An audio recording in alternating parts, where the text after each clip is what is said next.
Star Wars Jedi Survivor introduced 3 new stances, with one of them being my favourite stance, and one of them being a stance that I pretty much never use. However, 6 months ago when I asked people to give me challenges to do on this game, one person requested that I beat the game using nothing but the Crossguard Stance. And now let's face it, that isn't exactly a challenge, because for most people that's just a normal playthrough of the game, but I decided to do it anyway. However, 6 months ago I got ill, and I completely forgot about the fact that I promised that I would do that video, and so here we are. Now going into this, I extremely underestimated the Crossguard Stance. You see, I haven't really used the Crossguard Stance because I wasn't particularly too much of a fan of it, and that has completely changed. I actually kind of love this stance now.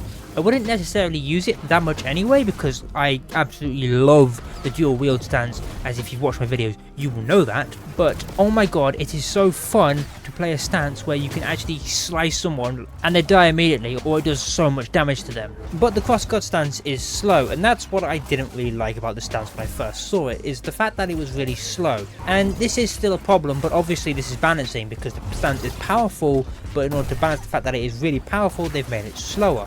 But sometimes I feel like it is just too slow. Throughout this entire run when using the Crossguard stance, there would be times where I would go to attack an enemy who hasn't yet attacked me, and in that time it's taken for my attack to finish, they've been able to attack me, causing me to take damage, and I've just not been able to block because I'm technically attacking. And because of this, there are attacks that the Crossguard stance have that sounds like it'd be useful in theory, but in practicality, it's not that useful. For example, the Sundering Swipe is an ability where you can basically take out multiple enemies at once. However, I found that I've never been able to actually successfully pull this off. I mean, I have, but in many instances when there are loads of enemies around me and I decide to use this attack because it would be useful, it just takes too long for Cal to actually do the attack, and therefore one of the enemies actually hit me or attack me, which causes Cal to stop doing the attack because he's been attacked, and then it's just no point. But that being said, when you do pull it off, it is absolutely great, especially the fact that a lot of the charge attacks do lots of damage to the block, so much so that you can actually disrupt someone's block and then actually deal damage to them.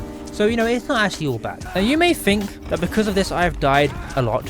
I have not died a lot. In fact, I only died 3 times, and those 3 times were to those 2 Grokka Matriarchs that are in that stupid area with the, you know where you have to get the Cobra Matter, and then to get the Cobra Matter so you get the things, so you get the Core over Compass, but there's those 2 Grokka Matriarchs there.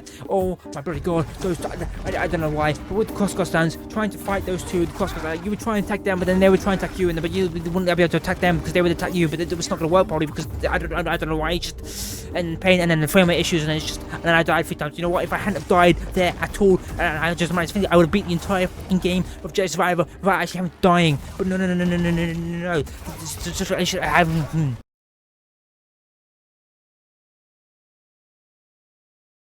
Okay, so one thing I love is the reflecting blaster bolts, the Crossguard stance. With the perk unlocked, it actually has the repulsing blast. So, and that is so useful, especially with minigunners. You only have to tap once, and boom, minigunner's lost his shield. And then you can, if you can time right, you can tap again, and you can lose the shield and kill him all in 2 taps. It's great. I love this.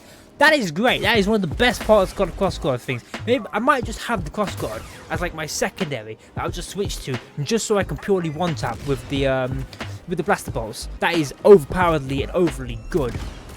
As for the throwing the lightsaber, I unlocked the skill point that allows it to like go through multiple people, but I was never able to actually charge it up in time. And also a lot of times when I would throw it at someone, they wouldn't take damage.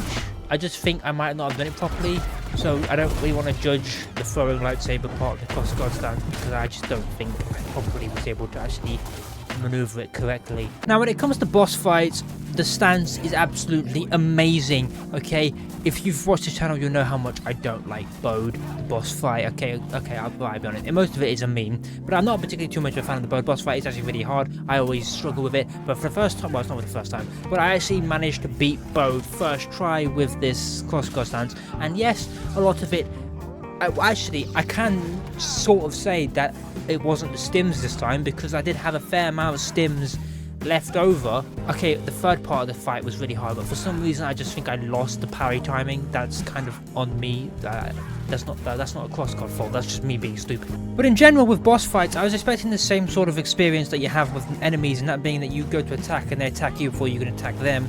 But with bosses, it's not necessarily an issue, because I'm play very aggressive, which is why I face this issue, because I'm not really defending myself. I'm just trying to attack.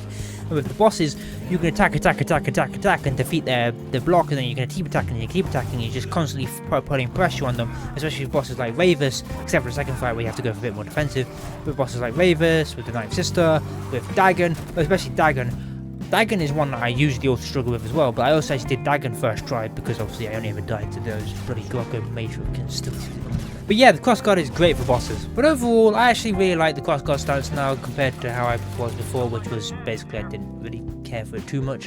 And I probably will be using it more in the future, although if I ever do decide to do no hit, I'm definitely not using Crossguard because, oh my god, no way. But in terms of a tier list, I would put the Crossguard stance as A tier. But yeah, that's my thoughts and opinions on the Crossguard stance. If you want to see me review other stances, please let me know and I'll add them to the tier list or whatever. If you want to see me do other challenges on Jedi Survivor, then please comment the challenge you want to see me do. I might try a Chaos Mode mod challenge, or I might try a hit challenge if I can figure out how to get a mod that makes all the damage is like 100% or something, so I don't have to go back to the main menu. But yeah, thank you very much for watching. I hope you enjoyed. Don't forget to like, comment and subscribe. It helps out the channel a lot. And if you like this video, you might actually enjoy some of my other Jedi Survivor content, which there should be a playlist on the video somewhere, I don't really know where, as well as a specific video that I've chosen out that seems to be very popular amongst people that like my Jedi Survivor content. And I will see you all when you decide to watch another video that is mine next.